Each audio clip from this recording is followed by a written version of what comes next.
Assalamualaikum warahmatullahi wabarakatuh. Alkisah, ada seorang konglomerat yang sangat kaya raya menulis surat wasiatnya, yaitu barang siapa yang mau menemaniku selama 40 hari di dalam kubur setelah aku mati, akan aku beri warisan separuh dari harta peninggalanku.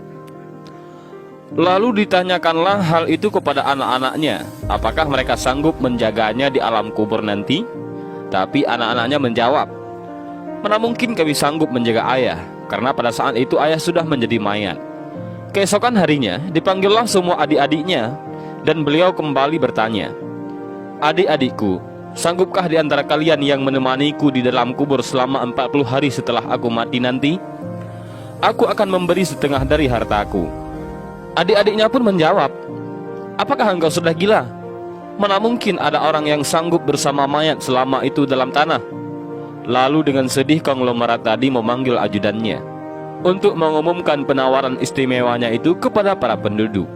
Akhirnya sampai jugalah pada hari di mana konglomerat tersebut kembali ke rahmatullah.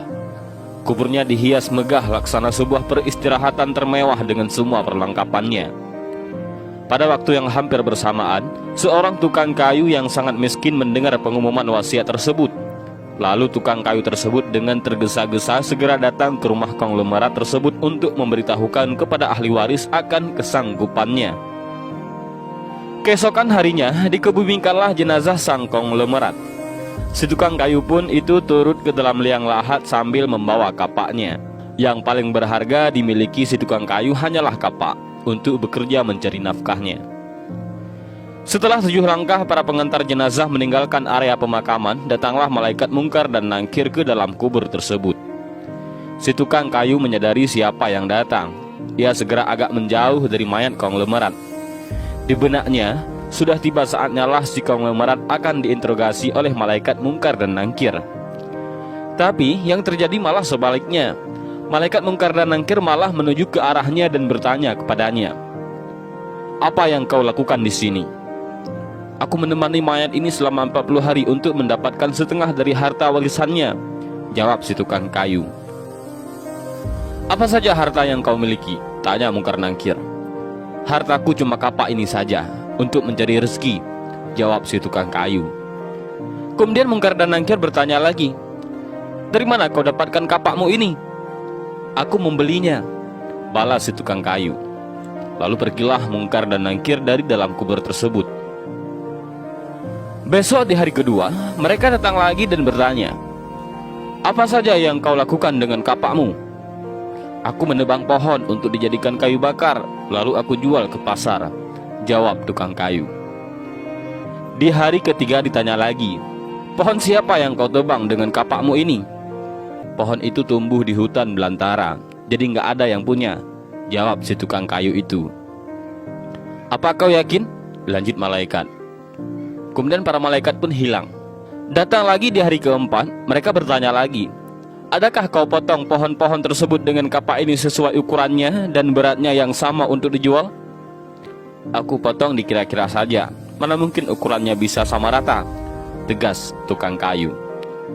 Begitu terus yang dilakukan malaikat mungkar dan nangkir.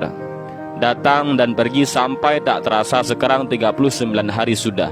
Dan yang ditanyakan masih berkisar dengan kapak tersebut. Di hari terakhir yang ke-40, datanglah mungkar dan nangkir sekali lagi bertemu dengan tukang kayu tersebut. Berkatalah mungkar dan nangkir, hari ini kami akan kembali bertanya soal kapakmu ini. Belum sempat mungkar dan nangkir melanjutkan pertanyaannya, si tukang kayu tersebut segera melarikan diri ke atas dan membuka pintu kubur tersebut. Ternyata di luar sudah banyak orang yang menantikan kehadirannya untuk keluar dari kubur tersebut. Si tukang kayu dengan tergesa-gesa keluar dan lari meninggalkan mereka sambil berteriak, kalian ambil saja semua bagian harta warisan ini, karena aku sudah tidak menginginkannya lagi.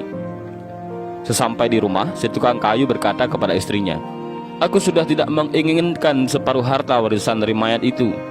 Di dunia ini, harta yang kumiliki padahal cuma satu, kapak ini.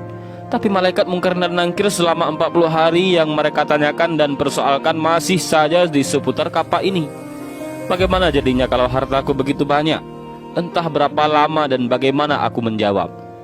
Dari Ibnu Mas'ud radhiyallahu an dari Nabi Muhammad sallallahu alaihi wasallam bahwa beliau bersabda, tidak akan bergerak tapak kaki anak Adam pada hari kiamat hingga ia ditanya tentang 5 perkara, yaitu umurnya untuk apa dihabiskannya, masa mudanya kemana dipergunakannya, hartanya dari mana ia memperolehnya dan kemana dibelanjakannya, ilmunya sejauh mana diamalkan. Hadis riwayat Tirmizi.